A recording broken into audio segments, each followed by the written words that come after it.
Hello বন্ধুরা, চলে এসছি একটা ছোট ভিডিও নিয়ে আবার তোমাদের সাথে শেয়ার করতে। নর্থ বেঙ্গলের ভিডিও।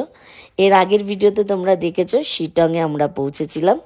শিটংয়ে আমরা একটা হোমস্টে নিয়েছিলাম চা বাগানের মধ্যে, যেখানে আমরা তার আগে তোমাদের অলদারা ভিউ পয়েন্টটা দেখিয়েছিলাম, তারপর চা বাগান, হোমস্টের ভিউ, হোমস্টে, সেখানে সব কিছু ভিডিও শেয়ার করলাম তোমাদের সাথে।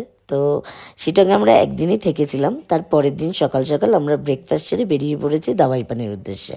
আর দাওয়াইপানি যাওয়ার পথে একটা ব্রিজ পড়েছিল, সেটাতে দেখলাম সবাই বেশ ছবি তুলছিল, রিলস বানাচ্ছিল। তো আমাদের ড্রাইভারজি বলল যে এখানে সবাই একটু দাঁড়িয়ে তাই করে, টাইম পাস করে। তো আমাদের বলছিল, কিন্তু আমরা নামিনি। আর আমরা সবুজ ছবির মতন প্রকৃতিকে দেখতে দেখতে এনজয় করতে করতে দাওয়াইপানির উদ্দেশ্যে চলছিলাম। আর তোমরাও এনজয় করো আমার সাথে সাথে এই ভিডিওর মাধ্যমে। তো চলো আমরা দাওয়াইপানি পৌঁছে যাই এবং সেখানে আমরা একটা অথেন্টিক হোমস্টে নিই। সেখানে দুদিন আমরা কাটাবো। আর এই হোমস্টে থেকে তোমাদের ভিউ দেখাচ্ছি, কিন্তু ভিউ কিছু দেখতে পারবে না ফগি ওয়েদারের জন্য, যেহেতু মেঘে ঢাকা চারিদিক। আর এটা হচ্ছে হোমস্টের চারধার, যেখানে কিছু ভিউ দেখানোর চেষ্টা করছি। সামনেটা একটা বড় রাস্তা রয়েছে, চারিদিকেই অনেক হোমস্টে।